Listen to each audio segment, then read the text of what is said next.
So no video this time, but an audio interview with Mary P. Koss, an extremely important woman, one of the most important figures in sexual violence research. If you've heard that 1 in 4 women, or possibly 1 in 5 women, will be victims of sexual assault at some point in their lives, then this is the woman who made that claim. This is the woman whose research led to that claim being common. And on top of that, she also helped write the FBI definition of rape. So her opinion on whether men can be raped, for example, would be very important indeed when it comes to male victims getting the recognition that they should. Reporter Teresa Fung has the story. So it starts by talking to a male rape victim about his experiences, so I'm just going to edit that bit out and just get to the men's rights specific issues. But I'll link to the whole thing down in the description in case you want to look at it, or listen to it. Dean Esme, the managing editor of men's rights website A Voice for Men, says he was once a skeptic himself. It's sad, but not surprising. I'm sure a lot of men's rights activists know that even themselves, before they were men's rights activists, they might have had some of these old-fashioned stereotypical ideas, which, as more educated people, we know to be untrue. Maybe especially the more conservative ones who may believe more in stereotypical ideas, and A Voice for Men is more on the conservative end of the men's rights spectrum. A lot of people have a hard time imagining it. I had a hard time imagining it until I realized that it happened to me. Until I started doing the kind of activism work we do, and I began talking about this and publishing the work of other men. Esme works on a regular basis with other male survivors. He says female-on-male rape survivors face skepticism, which often seems harmless, but is far from it. And I assume he's talking about interpersonal skepticism, which I'm sure is very unpleasant for the people who experience it, but it's not as serious as actual legal discrimination. And that's when Mary Koss is going to come in, making sure that the official statistics can pretend that women are far, far more likely to be victims. Because if you don't count male victims, then that means that you don't have to offer services. You don't need to offer equal treatment under the law. And of course, reinforcing those stereotypes also leads to the interpersonal discrimination that he might be facing. And we teach guys to laugh about those things. We teach women to laugh about it. Oh, come on, you liked it. Oh, come on, you know boys are looking for it, are always asking for it. What this amounts to is a gross cheapening of male sexuality. This is very sad, and it's particularly unpleasant that it also applies to young boys and to men in prison who are raped by prison guards and things like that. Things where consent isn't even possible but is still just assumed to be present.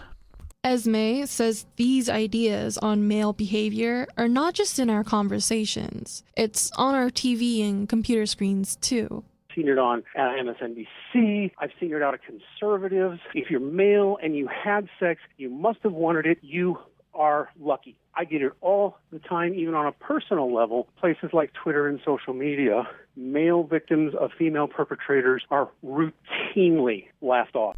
Laughed off is bad, but I've also seen male victims accused of being the criminals themselves, of being predators against the women who raped them. And also, while we're on the subject, I suppose, female victims of female perpetrators certainly have it a little bit better, but still aren't likely to be taken really seriously. And this whole radio interview is about male victims, which is fine, but it is really the female perpetrators thing that tends not to be accepted. Barring prison rape jokes, people tend to at least accept the possibility that a man could be raped by another man, or victimised in basically any way, but being raped by a woman is a different matter altogether. And in the same way, here in Britain, it is necessary to rape with a penis, legally speaking. A woman simply can't commit rape, and can only be prosecuted as an accomplice to a male rapist. That means that women also can't rape other women. So legally speaking, even female victims of other women are more discriminated against than male victims of men, because the stereotype that's being reinforced is very much that females can't commit rape. And you may have seen stories from Israel and India, Nepal, some other places where feminist organisations were lobbying to prevent the law being changed so that women could be charged with rape against both male and female victims. And given the role of feminists in writing the law here in Britain, and Mary Koss's role in writing the definition for the FBI and for the CDC, it does sort of seem like feminists are consistently pro-rape, but very specifically rape committed by women, including against other women. Which is just an ironic little thing to think about when you see people like Vaush who pretend that being an MRA generally means being pro-rape. Reactions like these are common, making male survivors feel like they aren't legitimate survivors. Sharon Imperato is a male trauma specialist at the Boston Area Rape Crisis Center. She says the way society views gender hurts male survivors. I think the idea that if a woman approaches a man and wants sex, that he's supposed to want it. And if he doesn't, then there's something wrong with him. Women will sometimes use that and say to them, you're less of a man. If you were a man, you would have sex. And ultimately that's the problem. It's not just that the stereotypes make it harder for male victims, it's that men are more likely to be victims because of those stereotypes. That female rapists can use this sort of shaming, or even can threaten to make accusations, which are far more likely to be believed, against men to coerce them into sex acts. Imperato, who works with men and women, says there's a key difference between how male and female survivors react. The men who come to see her at the Rape Crisis Center have a hard time calling what happened to them rape, even if they were molested as children. And again, they won't be the only ones who have a problem calling it that, but if they go to the police, they might find that technically it's not rape. If they go to general members of the public, they might find that quite a few of those don't regard it as being rape either. And of course, if they see similar cases in the media, then, well, it's very unlikely that will be called rape. They will say things like, well, when I was younger, I had sex with this woman. And so you have to ask questions like, well, how old were you? I was 8 and she was 16. We would already know that that's statutory. Men don't necessarily see it that way because, again, they're taught I'm supposed to always want sex, no matter how old I am. They're going to think that it's quote-unquote having sex when you and I recognize it's actually rape. Can a woman rape a man? For Charlie, Dean Esme, and even Sharon Imperato, the answer is an overwhelming yes. Not only is it possible, it's what they deal with every day. I found this coverage on the internet, linked from Reddit, so I don't know exactly what news outlet this comes from, but it is getting a very positive response. It's a very sympathetic piece of coverage, this. And that's always nice to see, if a little bit surprising. But besides the talking heads on TV or people behind keyboards on the internet, there is one powerful voice that says no, the law. The definition of rape by the FBI reads, quote, penetration, no matter how slight, of the vagina or anus with any body part or object, or oral penetration by a sex organ of another person without the consent of the victim. Under this definition, being made to penetrate someone else is not rape. A woman who drugs a man and then has intercourse with his unconscious body did not rape him. It could be considered sexual assault, but not rape. So this is where we get to Mary Koss and the real legal meat of this argument. Sweetheart, please stop banging dishes. Just so you know, I'm not a man-hater overall. I just dislike it when men clatter dishes when you're on the radio. Probably not a good sign that you have to start off by saying, you know, I'm not a man-hater, but she doesn't like it when men clatter dishes while she's on the radio, and also doesn't think that forcing them to have sex is rape. Dr. Mary Koss is a highly influential researcher in the field of sexual assault. In 1987, she published the first national rape study, which said 1 in 4 women are raped in college. I'm pretty sure that the official rate of rapes in America has actually declined by about 75% since 1987, so if you ever see that statistic, even if you regard it as having been somewhat accurate to begin with, then you certainly shouldn't believe it today. Today, Dr. Koss is held single-handedly responsible by her critics for excluding male survivors with female perps under the FBI's definition of rape. Man-hater is exactly what they call her. I mean, minimizing the suffering of men who are raped is a pretty big deal, but I suppose you could also call her a rape apologist, because that is what she's doing here. Yes, okay, it's only when it's men getting raped, but rape is very much what she's advocating for.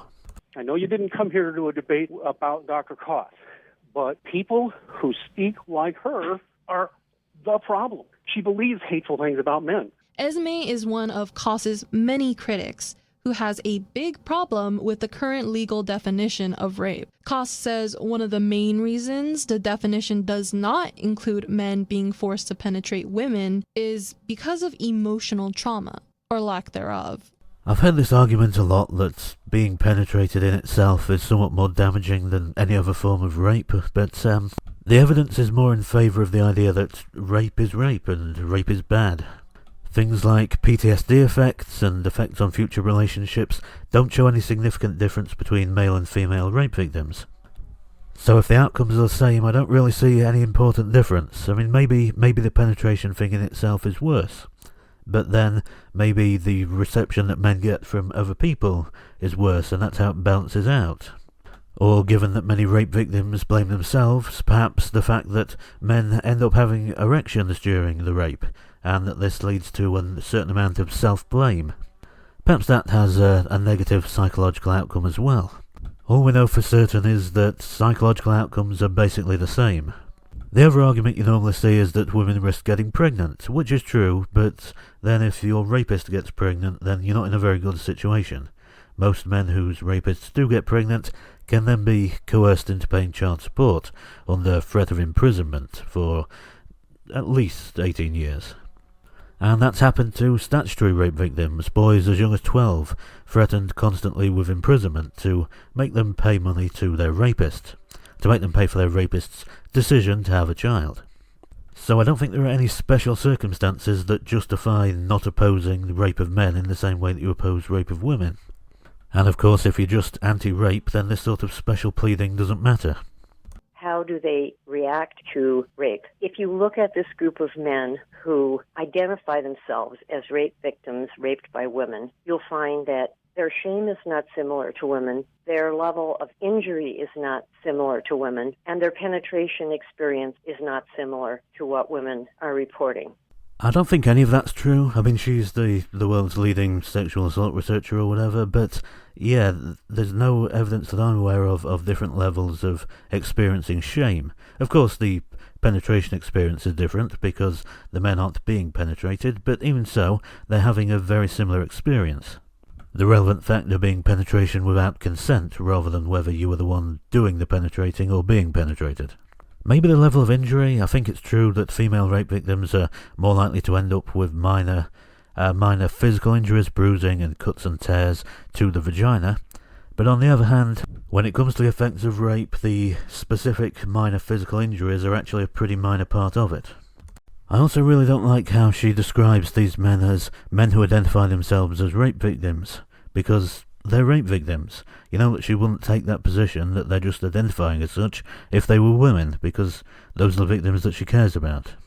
But for men like Charlie, this isn't true. It's been 8 years since he got off that couch and out of that apartment, but he says he never forgets. So what was it like to have, like, the first night of the year? It's horrible. Every New Year's Day comes back and haunts me. So even now? Even now. It never leaves you.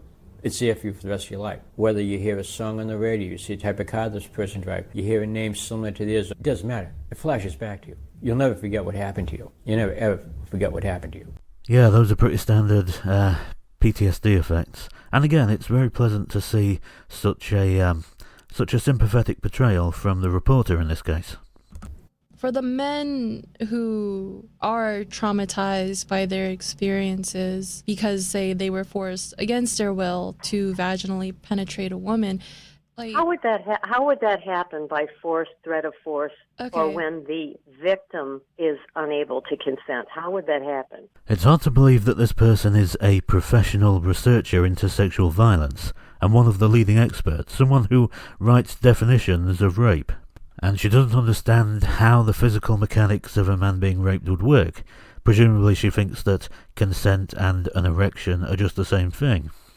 But yeah, male victims have it exactly the same as female victims. They can be forced, they can be threatened, they can be coerced, they can be unconscious, just like Charlie, the person that they interviewed in this case, the victim. And I feel like an expert on sexual violence, a world-renowned and famous feminist expert, should probably already know that.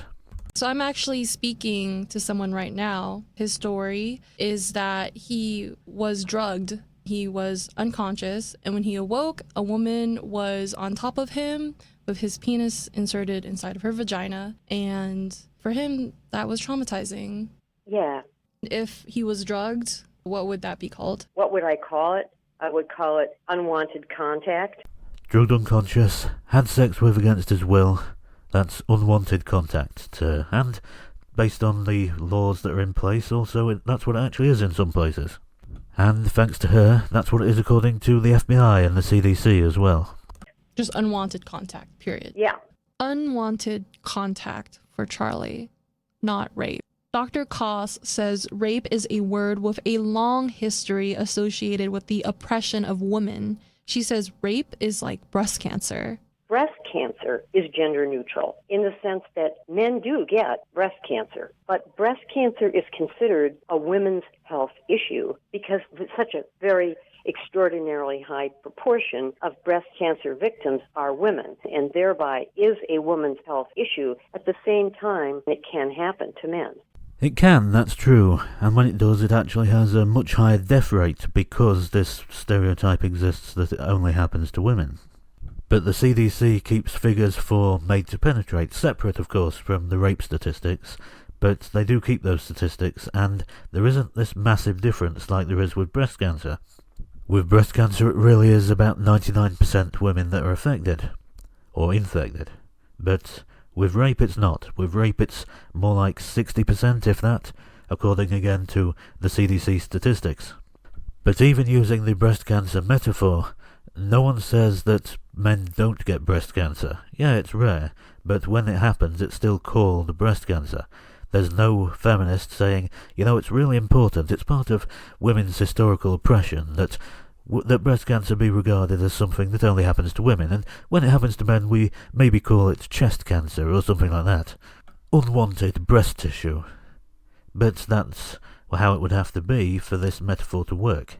Or for there to be any sort of similarity to refusing to call male rape victims.